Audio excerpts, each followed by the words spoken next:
Assalamualaikum warahmatullahi wabarakatuh. Selamat pagi anak-anakku yang sholih dan sholihah. Bagaimana kabarnya pada pagi hari ini? Semoga selalu dalam keadaan sehat dan serta dalam perlindungan Allah Subhanahu wa Ta'ala. Baik, pada pertemuan kali ini kita kembali lagi dengan materi Al-Quran. Mohon untuk anak-anakku yang sholih dan sholihah tetap mengisi daftar kehadiran di Google Classroom dengan mencantumkan nama, nomor absen, dan kelas. Baik anak-anakku yang sholih dan sholihah, pada pertemuan sebelumnya kita sudah mempelajari tentang hukum bacaan mim sukun, di mana hukum bacaan mim sukun itu terbagi menjadi 3 golongan. Yang pertama ada ikhfa syafawi, yang kedua ada idgham mimi, dan yang ketiga ada izhar syafawi. Nah, setelah kita mempelajari hukum bacaan mim sukun, pada pertemuan kali ini kita akan mempelajari materi Al-Quran yang baru, yakni tentang hukum bacaan idgham menurut makhraj, jenis, dan sifatnya. Bu Lida ulangi kembali. Pada pertemuan kali ini kita akan membahas dan belajar tentang hukum bacaan idgham menurut makhraj, jenis, dan sifatnya. Baiklah anak-anakku yang sholih dan sholihah, sebelum kita mulai pembelajaran pada kali ini, marilah kita membaca doa terlebih dahulu. Isti'dadan ad-du'a'u qabla ta'allum. Bismillahirrahmanirrahim. Raditu billahi rabba wa bil islami dina wa bi muhammadin nabiyya wa rasula. Rabbi zidni ilma warzuqni fahma. Rabbi shrah li sadri wa yassir li amri wahlul 'uqdatam min lisani yafqahu qawli. Amin ya rabbal alamin. Baiklah anak-anakku sekalian, kita akan mulai pembelajaran pada kali ini tentang hukum idgham menurut makhraj, jenis, dan sifatnya. Baik, perlu kita ketahui bahwasannya bacaan idgham jika menurut makhraj, jenis, dan sifatnya itu terbagi menjadi 3 bagian. Yang pertama ada idgham mutamatsilain, yang kedua ada idgham mutaqaribain, yang ketiga ada idgham mutajanisain. Bu Lida ulangi kembali bahwasannya bacaan idgham terbagi menjadi 3 bagian. Yang pertama ada idgham mutamatsilain, yang kedua ada idgham mutaqaribain, yang ketiga ada idgham mutajanisain.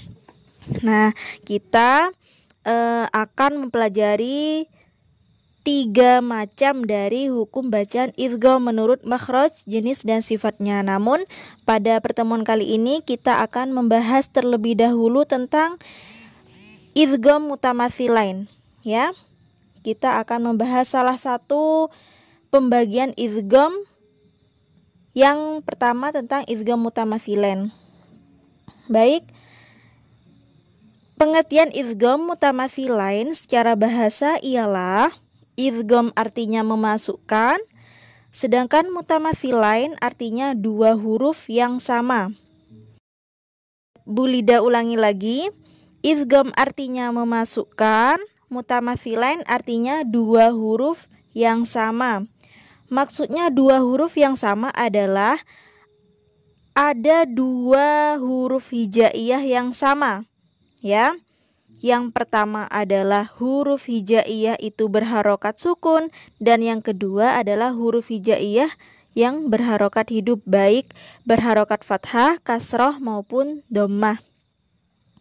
Kemudian idgham mutamatsilain secara istilah adalah dua huruf sama yang pertama sukun, yaitu apabila ada huruf hijaiyah yang sama bertemu secara berurutan.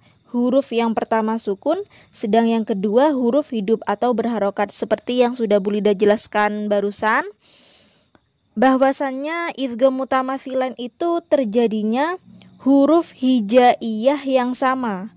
Ya, huruf hijaiyah yang pertama itu berharokat sukun dan huruf hijaiyah yang kedua itu berharokat fathah atau kasrah ataupun dhammah. Jadi pada hukum bacaan idgham mutamatsilain itu terjadi dua huruf yang sama. Apabila ada huruf sukun bertemu dengan huruf yang sama makhraj dan sifatnya, huruf sukun tersebut dibaca melebur ke dalam huruf sesudahnya sehingga keduanya menjadi satu. Jadi ketika ada dua huruf yang sama dan huruf yang pertama itu berharokat sukun dan huruf yang kedua itu berharokat baik fathah, kasroh maupun dhammah, maka cara membacanya adalah dibaca idgham atau dimasukkan. Berikut contoh idgham mutamatsilain. Pada slide tersebut ada 7 contoh dari idgham mutamatsilain yang Bu Lida jelaskan di sini. Coba perhatikan contoh yang pertama, di situ ba sukun bertemu dengan huruf ba. Ya, perhatikan ba sukun bertemu dengan huruf ba. Contohnya idrib bi'ashoka. Jadi ba-nya itu langsung dimasukkan pada ba yang kedua. Ya, jadi ba yang pertama yang berharokat sukun tidak perlu dibaca memantul atau qalqalah. Tidak dibaca idrib bi'ashoka. Jadi langsung masuk ke huruf yang kedua. Jadi cara membaca idgham mutamatsilain yaitu dibaca masuk pada huruf yang kedua. Kemudian yang kedua ada zal sukun bertemu dengan huruf zal. Contohnya idzahaba. Ya, langsung masuk ke huruf yang kedua. Kemudian yang ketiga ada lam sukun bertemu dengan lam. Contohnya alam naj'al lahu. Ya, ada lam sukun bertemu dengan lam. Maka itu yang dinamakan dengan bacaan idgham mutamatsilain. Begitupun juga contoh-contoh selanjutnya, baik dari nomor 4 sampai 7 semuanya sama, itu termasuk hukum bacaan idgham mutamatsilain karena terjadinya dua huruf yang sama. Yang pertama adalah berharokat sukun, sedang yang huruf yang kedua adalah berharokat baik fathah, kasroh maupun dhammah. Kemudian ada pengecualian dari kaidah idgham mutamatsilain, yakni yang pertama, ketika ada wawu sukun bertemu dengan huruf wawu. Ya, di sini juga sama, ada dua huruf yang sama. Yang pertama ada wawu sukun bertemu dengan huruf wawu. Maka itu cara membacanya tidak dibaca idgham atau masuk ke huruf yang kedua, tetapi cara membacanya adalah tidak dimasukkan dalam huruf yang kedua, tetapi harus dibaca panjang sebagaimana mestinya. Contohnya yang pertama, wawu sukun bertemu dengan huruf wawu. Contoh isbiru wasabiru, bukan isbiru wasabiru. Jadi tetap dibaca panjang sebagaimana mestinya. Isbiru wasabiru. Kemudian pengecualian yang kedua yaitu ketika ada ya sukun bertemu dengan huruf ya. Ya, contohnya fiyaumin. Di situ ada ya sukun bertemu dengan huruf ya. Itu juga sama, ada dua huruf yang sama. Yang pertama adalah ya sukun, yang kedua adalah ya yang berharokat fathah. Namun contoh tersebut cara membacanya adalah tidak dibaca idgham atau dimasukkan dalam huruf yang kedua, tetapi harus dibaca panjang sebagaimana mestinya, ya. Jadi dibaca fi yaumin, bukan fi yaumin, ya. Beda halnya dengan contoh yang tadi idgham mutamatsilan, seperti contoh dari fa sukun bertemu dengan fa, fala yusrif fil laili. Nah, kalau seperti itu cara membacanya adalah dimasukkan dalam huruf yang kedua. Namun beda halnya dengan pengecualian yang dua ini, waw sukun bertemu dengan waw dan ya sukun bertemu dengan huruf ya. Maka cara membacanya itu tetap dibaca panjang, tidak dibaca idgham atau dimasukkan.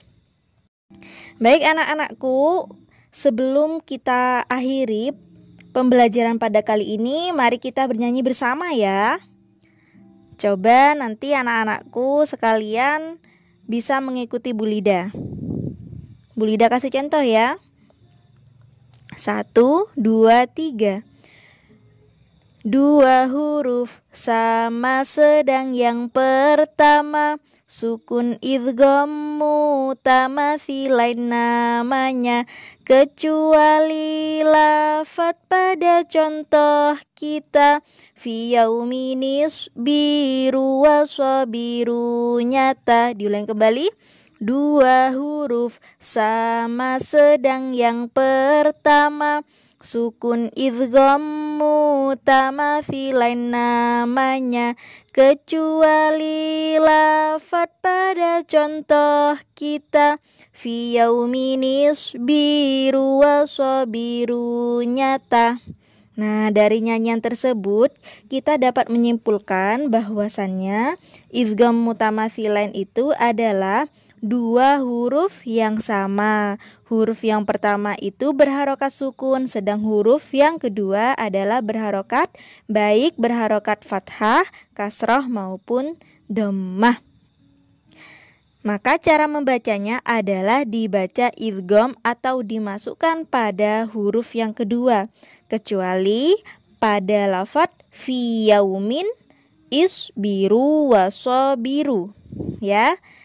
Ketika ada ya sukun bertemu dengan ya atau waw sukun bertemu dengan waw, maka cara membacanya tidak dibaca idgham atau tidak dimasukkan pada huruf yang kedua, maka tetap dibaca panjang sebagaimana mestinya. Baiklah anak-anakku yang sholih dan sholihah, mungkin cukup sekian dari Bu Lida. Sebelum kita akhiri, marilah kita berdoa terlebih dahulu. Ad-du'a'u li akhiril majlis. Bismillahirrahmanirrahim. Subhanakallahumma wa bihamdik, asyhadu an la ilaha illa anta, astaghfiruka wa atubu ilaik. Walhamdulillahi rabbil alamin. Wassalamualaikum warahmatullahi wabarakatuh.